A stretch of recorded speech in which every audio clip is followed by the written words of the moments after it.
In this video, we'll study about the female germ cells and their maturation. First, we'll see about the primitive sex cells of the female. All primordial female germ cells are contained within the cortex of the ovaries, which are a paired reproductive glands of the male. But the germ cells do not develop in the gonads. They appear in the human embryo at the end of third week of the development by the proliferation of endodermal cells of the dorsal wall of the yolk sac close to the allantoic canal. The primitive sex cells then migrate along the dorsal mesentery of the gut and appear in the developing gonads at the end of the fifth week. Subsequent to the arrival in the ovaries, the primordial germ cells multiply by mitotic division and give rise to numerous oogonia. By the end of the third month, some of the oogonia increase in size and they differentiate into primary oocyte. By the seventh month, all the oogonia cease to divide and they are transformed into primary oocyte. Immediately after its formation, the primary oocyte enter into prophase of the first meiotic division in the process of maturation. Each primary oocyte is surrounded by a layer of flattened epithelial cells, which is known as the follicular cells. A primary oocyte together with follicular cells form the primary ovarian follicle or primordial follicle. As a rule, each follicle contains one oocyte, but sometimes two or more primary oocytes may be contained in a single follicle. At birth, each ovary contains about 2 million primary oocytes. All mature ova are direct descendants of primordial germ cells of the embryo. The primary oocyte complete the prophase of the first meiotic division at birth and enter into a prolonged resting stage that is known as the dictyotin stage, in which they remain shortly until before ovulation. Most of the follicles degenerate as such or after some degree of development during childhood and adolescence, and it is estimated that about 40,000 follicles persist at puberty. The degenerated or atretic follicles form the interstitial cells of the ovary. Next we'll see about the oogenesis. It is a process of maturation of primordial female germ cells from the primary oocyte to the mature ova. The maturation is affected by a process called meiosis, which consists of two consecutive divisions. The meiosis 1 is heterotypical or reduction division, and meiosis 2 is homotypical division of already reduced first one. Associated with the maturation of the germ cells, a number of primary follicles, about 5 to 12 follicles, mature after puberty in each monthly menstrual cycle. As a rule, only one follicle matures fully and ruptures in each month, shedding the oocyte from the surface of the ovary. The rest of the follicles, they undergo atretic changes. Next we'll see about the process of maturation. A primary ovarian follicle consists of a central large cell that is known as the primary oocyte, which is surrounded by a layer of flattened cells that is known as the follicular cells. The primary oocyte, which already completes the prophase of first meiotic division, is initially about 35 micron in diameter. The nucleus of the oocyte is eccentrically placed and contain a diploid number of chromosomes with 44 autosome and 2 X sex chromosome. As the follicle undergo maturation, the primary oocyte enlarges and reaches a diameter of 140 microns. The follicular cells become cuboidal and multiply into several layers of cells. Meanwhile, scattered amorphous material rich in glycoprotein accumulate between the inner layer of the follicular cells and the oocyte. So this is the accumulation of the amorphous material. And these substances fuse and they form a complete striated membrane that is known as the zona pellucida. So this is the zona pellucida. The zona pellucida may be derived from the follicular cells or from the oocyte or from both. This is a diagrammatic representation. So this is the oocyte and this is the follicular cells. Numerous microvilli of the primary oocyte project into the zona pellucida and make contact with the similar processes from the follicular cells. So these processes make the zona pellucida striated in appearance and help to convey the nutrition to oocyte. As the follicle enlarges, numerous fluid-filled spaces appear in between the follicular cells, and these spaces join to form a single cavity that is known as the antrum folliculi, and which is filled with the fluid that is known as the liquor folliculi. As a result, the follicular cells separate into an outer layer that is known as the stratum granulosum or membrana granulosa and an inner layer that is known as the cumulus ovoricus. But both layers are continuous at one place.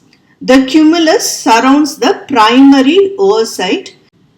Outside the stratum granulosum of the follicle, the stroma cells of the ovary organize to form a sheath that is known as the theca folliculi, which differentiate into two layers, an inner vascular layer that is known as the theca interna and an outer fibrous layer that is known as the theca externa. A basement membrane appears between the theca interna and the stratum granulosum. At this stage, the primary oocyte from the dictyotin stage completes the first meiotic division, which has started during the prenatal life. The nuclear membrane disappears, the chromosomes arrange themselves in homologous pair at the equator of achromatic spindle. The spindle is situated eccentrically close to one pole of the oocyte. After crossover, the chromosomes separate from one another and one member of each pair passes centrally while the other member passes outward and separate from the oocyte to form the first polar body. The result of this division is the formation of two daughter cells, each with 23 chromosomes. Among this, 22 autosome and 1 X chromosome. Although the nuclear division is equal, the cytoplasmic division is unequal. One cell is large, which receives the abundant cytoplasm of the mother cell, and it is known as the secondary oocyte. The other cell is small, carrying a scanty amount of cytoplasm, and they persist as the first polar body, and the polar body is accommodated in the perivitelline space, which has meanwhile appeared between the zona pellucida and the cell membrane of the secondary oocyte. A mature follicle containing the secondary oocyte and the first polar body is known as the Graafian follicle. The secondary oocyte immediately enters in the process of second meiotic division. The haploid chromosome rearrange themselves at the equator of the spindle, which occupies close to one pole of the cell. The Graafian follicle fully matures and assumes a size of about 10 mm and appears immediately beneath the surface of the ovary. So this is the structure of the mature Graafian follicle. So here you can see this is the secondary oocyte and this is the perivitelline space, so which has the first polar body. Next we'll see about the ovulation. When the fully formed Graafian follicle ruptures from the surface of the ovary, that is known as the ovulation. The secondary oocyte, surrounded by the cumulus ovaricus and the zona pellucida, is shed out from the ovary and enters the uterine tube through the fimbriated end. The entrance of the oocyte into the tube is encouraged by the movement of the ciliated epithelium and the peristaltic contraction of the musculature of the tube. This is probably assisted by active transcoelomic migration of the oocyte. The ovulation takes place at the middle of the menstrual cycle, about 14 days prior to the onset of next menstrual bleeding.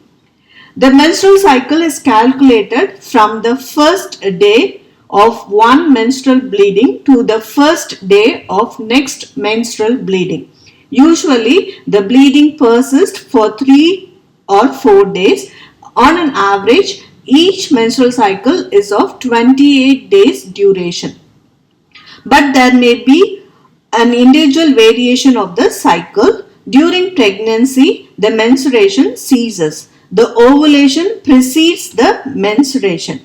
Sometimes menstruation occurs without prior ovulation. So this is known as the anovular bleeding.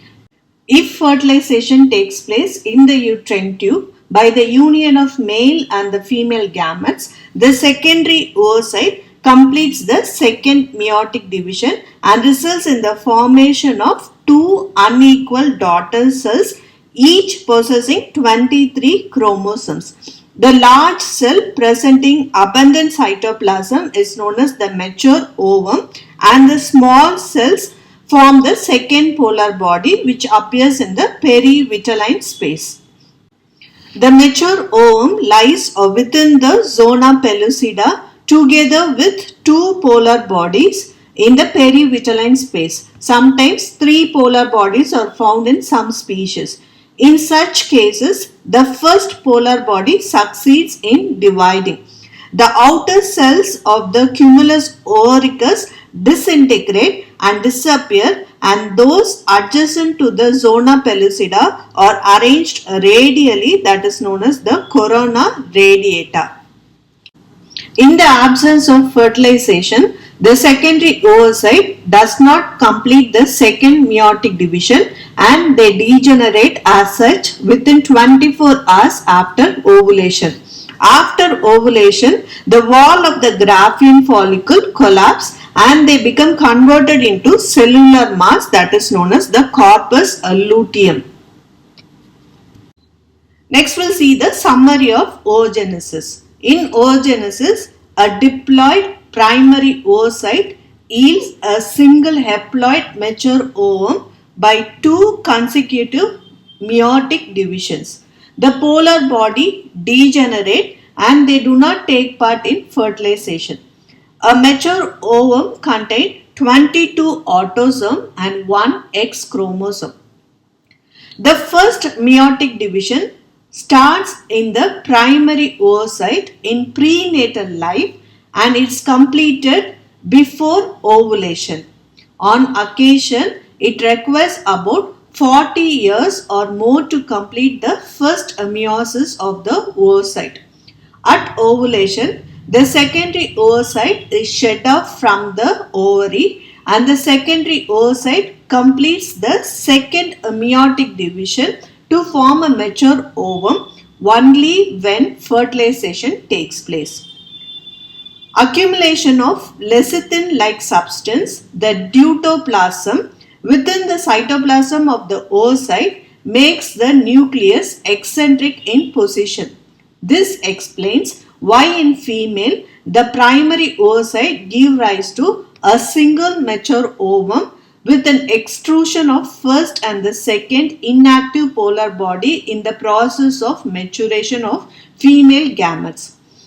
But in similar process of maturation of male gamete, one primary spermatocyte give rise to four active spermatids because of the nucleus of the primary male sex cell is central in position and the spermatids are subsequently transformed into spermatozoa by spermiogenesis. Whereas the oogenesis starts in the ovary, the prophase of the meiosis 1 in the 7th month of the intrauterine life. The spermatogenesis appears in the seminiferous tubules of the testis at puberty. Therefore, the late appearance of the spermatozoa with their specific proteins are not recognized by the circulating plasma protein as their own and they act as a secluded antigen. Next, we'll see about the structure of the oocyte. A secondary oocyte is larger than an ordinary animal cell and it is about 140 microns in diameter. It consists of a cell membrane, the cytoplasm, the nucleus and the outer coverings.